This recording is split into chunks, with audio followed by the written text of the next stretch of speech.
Alpha palliative care Thalikulam link centre Triprayar ഏകാദശിയോടനുബന്ധിച്ച് നാട്ടിക പഞ്ചായത്ത് ഓഫീസിനു സമീപം ആൽഫ പാലിയേറ്റീവ് കെയർ പൊതുജനങ്ങൾക്ക് ചെയ്തുവരുന്ന സൗജന്യ സേവനങ്ങളുടെ ബോധവൽക്കരണം നടത്തുന്നതിനായി സ്റ്റാൾ ആരംഭിച്ചു.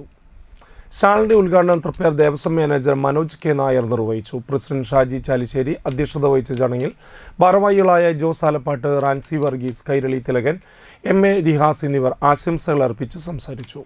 Sharif master, Thankamma Davis, P Narayananunni, Sarala Sivanandan, Vanaja Manu എന്നിവർ നേതൃത്വം നൽകി.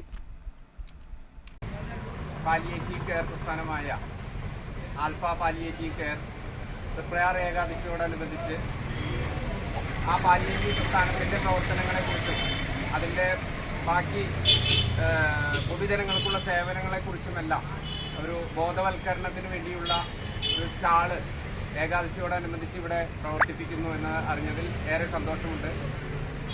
ഈ പരിപാടി, ആ ബോധവൽക്കരണ പരിപാടിയും അതോടനുബന്ധിച്ച് ആൽഫ പാലിയേറ്റീവ് കെയറിൻ്റെ മുന്നോട്ടുള്ള പ്രവർത്തനങ്ങളും ഏറ്റവും നല്ല രീതിയിൽ മുന്നോട്ട് പോകാൻ തൃപ്പയാറപ്പൻ്റെ എല്ലാ അനുഗ്രഹങ്ങളും ഉണ്ടാകട്ടെ എന്ന് ഈ അവസരത്തിൽ പ്രാർത്ഥിക്കുന്നു.